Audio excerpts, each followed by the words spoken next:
Well, hello, everyone, and welcome to today's webinar on health and happiness. My name is Rosemary Nichols, and I am a health educator for Harvard Pilgrim Healthcare and Tufts Health Plan. And today, I'm going to talk about health and happiness, the benefits of laughter and humor. Think about it. You ever watch kids play?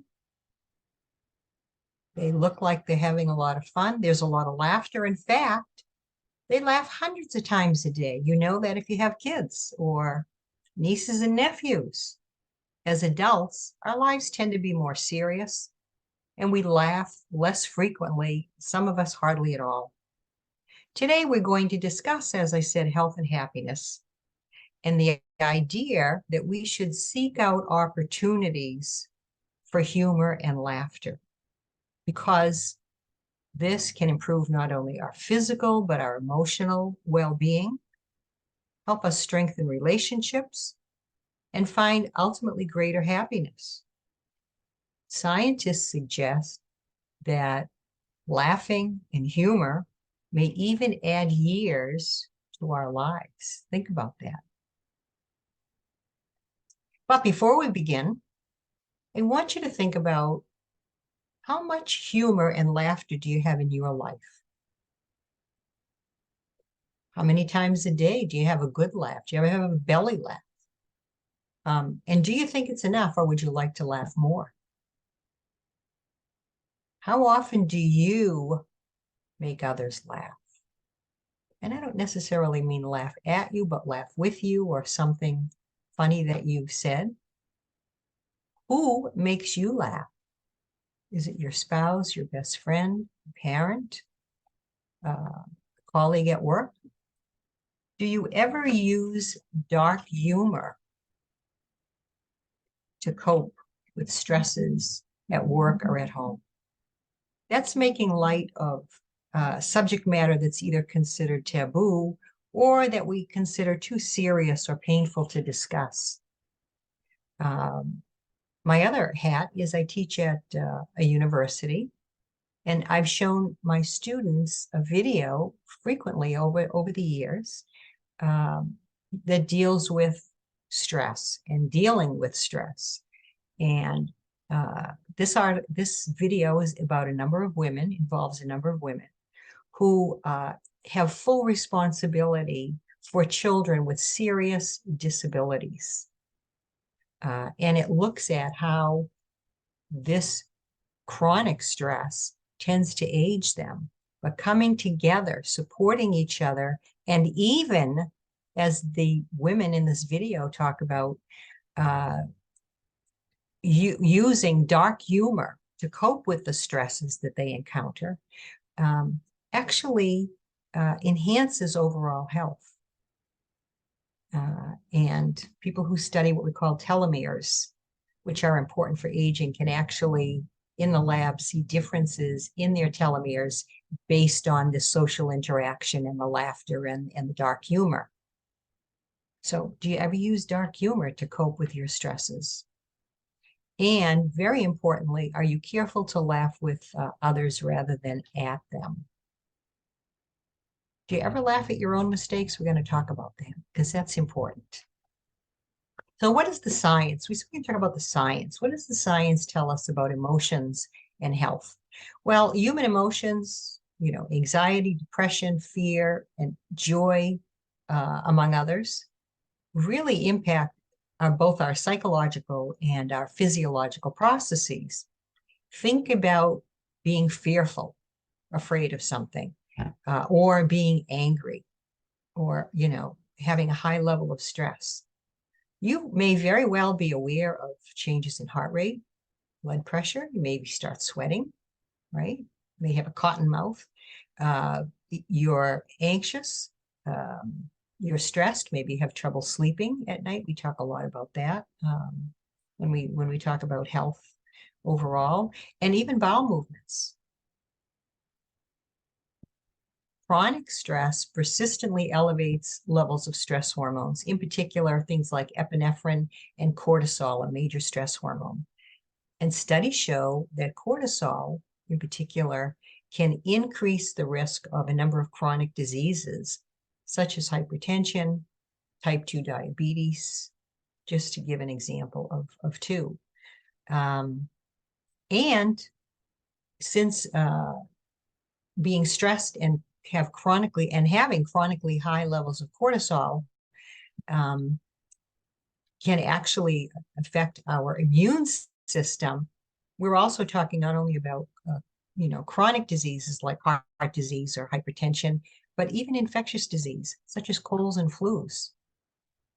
Positive emotions, on the other hand, of humor and laughter, have been shown to decrease the inflammatory producing hormones like cortisol and the risk for stress-related diseases and even infectious diseases like colds and flus.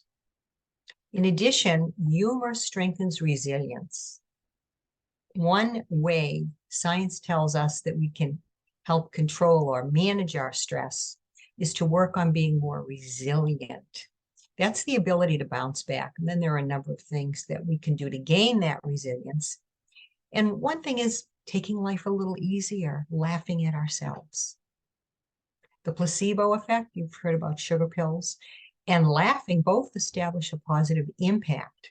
And this positive feeling, according to scientists, may improve our health. Ever have a good belly laugh?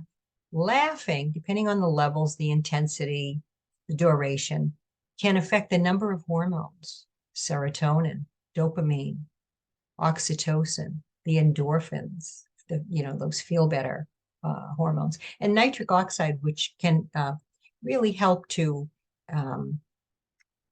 relax, if you will, blood vessels, which is important. So those are elevated. Cortisol is decreased when we laugh. And so as a result, look at some of the benefits. It can enhance overall well-being and mental health. We know that. Serotonin is really important for mood. Provide pain relief. This is one of the things, for example, that endorphins can do, or even dopamine. Lower blood pressure and reduce clotting, and boost, as I mentioned, the immune system. And a number of hormones, including serotonin, help to enhance memory, believe it or not. Natural killer T cell activity. Actually, those cells help to eliminate viruses, kill viruses, and even initial, cancer cells before they take off and develop tumors, and the production of antibodies that fight disease. So a good laugh, being happier, if you will, may provide us with some benefit. Now, it's not the be-all, the end-all, the cure-all, but it contributes to a number of other things that we can do in our lives, such as eating a healthy diet, getting enough sleep, etc. How about laughing at your own mistakes? This can help you shift your focus to a positive mindset, rather than spending a lot of time ruminating on what went wrong. We can do 100 right things during the day, and we sometimes tend to focus on the one or two things that didn't go right. Spend a lot of time stressing about the woulda, coulda, shouldas. Sometimes, lighten up. We're only human after all, and learn to laugh at yourself. It helps you to recognize your limitations, that we're human, as are other people. It's a step toward learning to forgive yourself, which is so important when we want to deal with our stress, and certainly those emotions tied to stress. And as I said earlier, laughing and humor can contribute to resilience. One other important thing about laughter, it increases the amount of oxygen-rich air that we take in, so it stimulates heart, lungs, and muscles. So important for our physiological selves, right? Have you thought about relationships and humor? You try to avoid people that are toxic, those folks that never have anything good to say, always negative, make you feel bad about yourselves, your capabilities, your appearance, whatever. We tend to gravitate towards people that enjoy a good laugh, are humorous, are lighthearted, if you will. So we know in new relationships, humor is effective for attracting other people. And it can help us overcome our awkwardness too. And it's contagious. That's why they have that canned laughter on a lot of those TV shows. And hearing someone laugh primes you to smile and participate in the fun. We're sort of hardwired to do that together. It can help us pass conflicts and disagreements. Sometimes I've had arguments with my husband and we were really upset or I'm really upset. And all of a sudden I start laughing. And you know what? The argument is pretty silly and it's done with. So those tiny aggravations that can build up over time, it can help them go poof. When you're stressed out or you're short with someone, consider how you have handled the situation and how you could have handled it, maybe a little better, if you will, with some humor. So if all of those things are important, if the scientists tell us those are the benefits of humor and laughter, how do we add humor to our lives? Find photos or greeting cards or comic strips that make you chuckle. We actually have the most adorable little photo from a number of years back of a little niece and nephew standing together, and we took their picture and they're laughing hysterically. And we keep it out on our kitchen table, and every time I look at that, I have to crack a smile, or we'll start chuckling over it. Look online for jokes and silly videos. Or how about watching a comedy show or something humorous? Try following your favorite funny people on social media. Or you want a night out, go to a comedy club. I found this online, and because I'm an educator and because I just love my little nieces and nephews and grew up during the time when they had a show on that said kids say the darndest things. I couldn't resist this. So this little boy, Chris, has an assignment, and this is what he writes in response to it. What do you want to be when you grow up? I want to be Michael Jordan when I grow up. And what do you think you need to do to achieve your dreams? We have to think about, right? Well, first of all, notice the spelling. First of all, I got to get bigger, right? You have to get bigger. Secondly, I have to shave my HED, my head. And third, I have to be black. So those are the things I need to achieve before I can be Michael Jordan. Spend time with friends who make you laugh. As I said, avoid toxic people, or sometimes their family members. See if you can kind of put them to the side a little bit, try to minimize the amount of time you spend with them. By the way, a smile or a laugh, even when you force it, is beneficial. So try it. According to physiologists, when we smile, when we laugh, even if it's not real, if you will, our bodies don't know the difference. Okay? It's like when we perceive a threat, even if there's not a real threat, the stress response kicks in. Well, this is the opposite. So this is a way to get the physiological and the psychological benefit. Try sending a funny greeting card to a friend or a family member or a coworker.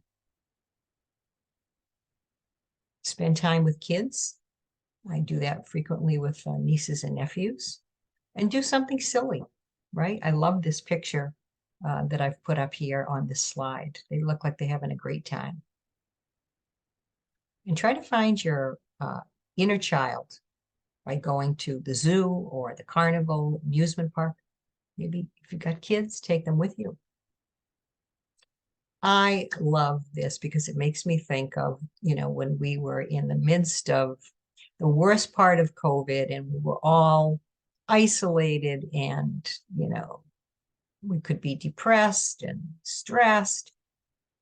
And so down in Texas, in Austin, Texas, this is a real sign at a restaurant. pretty wild that we used to eat cake after someone had blown on it. Because I remember when we started getting together, it was like, no, no, no, don't blow the candles out. We'd have to get a little, paper plate or something and wave it over the cake in order to eliminate the fire from the candles. That gave me a chuckle. How about you're on your treadmill? If you have a treadmill at home, you exercise at home, watch situation comedies on your computer. Listen to funny podcasts when you're commuting, both to and from work. Share comical childhood experiences with siblings, with cousins, whomever, with childhood friends. What about a humor journal? We are, as part of stress management or managing our stress, we talk about creating a gratitude journal, which if we think about 3 things and we write them down nightly, in the morning, whatever, that we feel thankful for every day, it enables us to begin to see the glasses half full as opposed to half empty. So in other words, we're spending more of our time on the things that we're thankful for, the things that we have that sometimes maybe other people don't have, in fact, rather than what we could have, what we should have, what we don't have. Dr. Martin Seligman, who is the father of positive psychology, University of Pennsylvania. Check him out sometime. He's on, he does some YouTube videos, and he wrote the book Learned Optimism. He talks about, learning to see the glass as half full. Well, that's when we think about things that we're thankful for.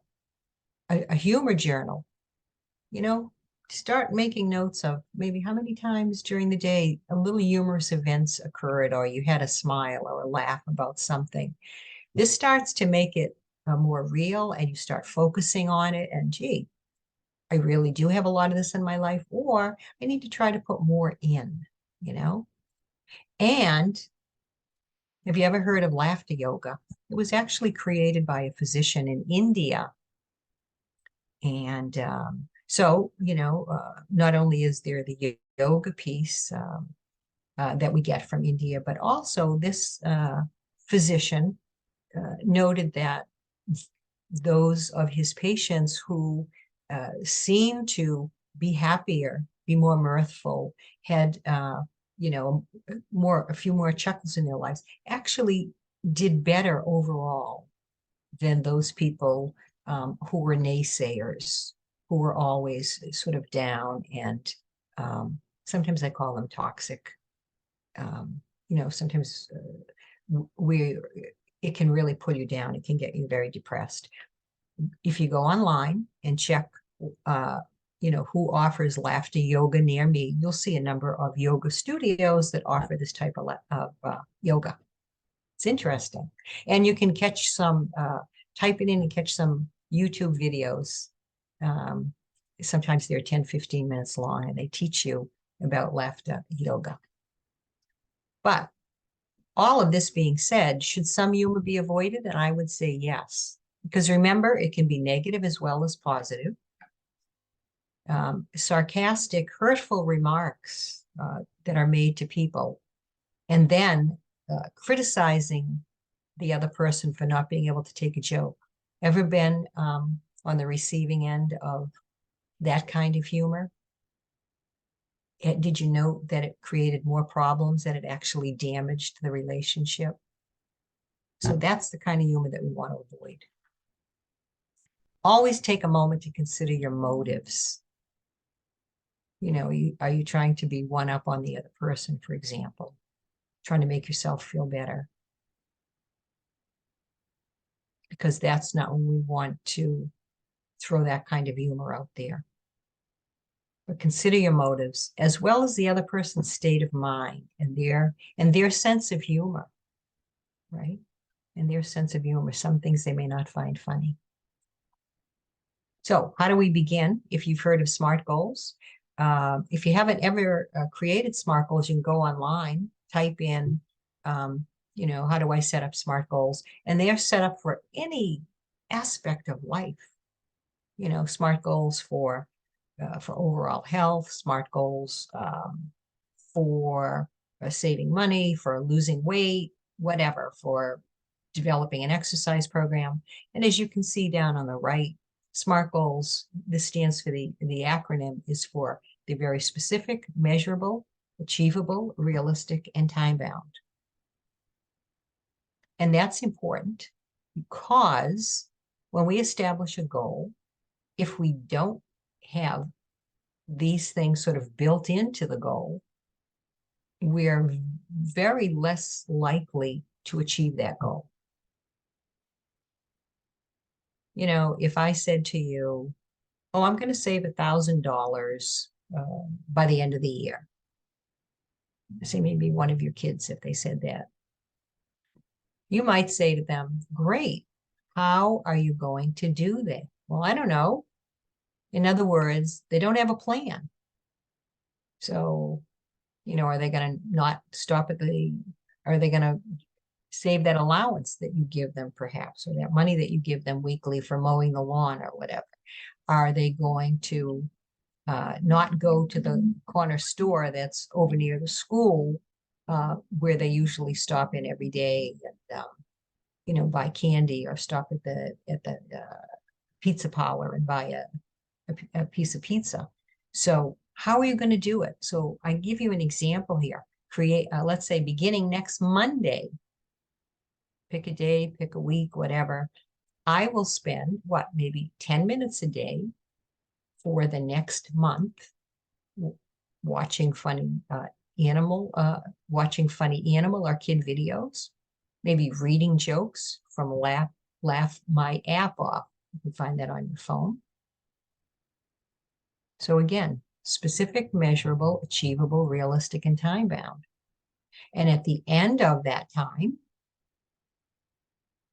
at the end of that month, I can say, have I achieved my goal? And if you set up SMART goals, you're more likely to be successful. If you weren't as successful as you would like to be, well, you maybe set up another couple of weeks and you tweak this SMART goal in some way. So maybe 10 minutes every day was too much. So maybe you're going to say every Monday, Wednesday, and Friday at the beginning for the next 2 weeks. All right. So establishing SMART goals is helpful for any behavior change that we'd like to make, by the way. And because we're creatures of habit and we tend to stick to our old ways and the best intentions go by the board because we forget, schedule a 5-minute humor break on your calendar or set an alarm on your phone. And so this will remind you. It's like when we work at home, I tell people when it comes to our own health, physical health, you end up sitting there all day. Do you need an alarm to take a break, to get up and stretch, to take 2 minutes of deep breathing, whatever?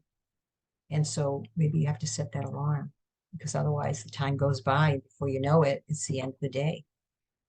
And plan a weekly fun schedule with the family and let everyone take a turn choosing the activity. So many of us have been making efforts to balance work and family. Well, one of the things we suggest when we're looking at life balance, we say make a schedule. Make a schedule at home and involve the kids. And so whether these are chores, so you don't have, or the spouse or partner doesn't have as much that they need to do, or a family date night, if you will, whether it's something on TV or a movie on the weekend or whatever. This is important for life balance as well. I leave you with this before I show you a list of resources. I don't know if you know Judge Carlin. He's deceased now, but he was a stand-up comedian, a satirist, and a social critic. And he was, I think he had his own radio show. He was a comic for many years. And these were two that when I look, they make me chuckle. Because I teach health, one of his sayings was, death is caused by swallowing small amounts of saliva over a long period of time. And the other one, because I've been married for many years now, say what you want about women, but I think being able to turn one sentence into a 6-hour argument takes talent. I thought that was pretty cute at the time. In fact, my husband got a chuckle out of that one too. And finally, the other night, I ate at a real nice family restaurant.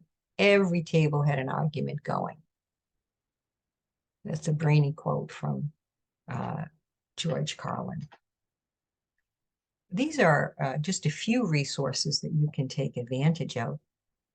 From Positive Psychology, there's some information on laughter yoga. Benefits of laughter at work for employers. How about benefits of humor and laughter? This is from wellmind.com. You know, Psychology Today. Psychologytoday.com. There was a blog on depression and the benefits of humor. I love this one. Sunshineandhurricanes.com, 10 ways to be silly with kids. So if you don't know how to be silly with kids, take a look at that one. And finally, the New York Times. Laughter may be an effective medicine for these trying times. You might want to check that out. And there are so many others as well. So we're at the end. I'm just going to check the chat and the question box and see if anyone has other suggestions or has any comments to make. And with that, let me do that. And let's see what we've got.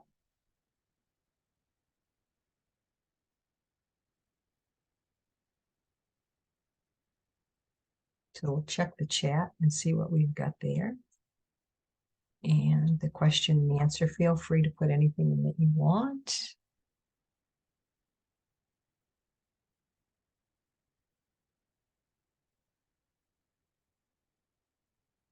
I don't see anything. I hope we've given you something to think about. I mean, it really seems pretty obvious. I like the science, of course, and hopefully the science will give you something to think about and realize that it can benefit us physiologically and psychologically. And with that, I hope you have a funny day, a humorous day, a healthy and a happy day. Take care. Bye-bye.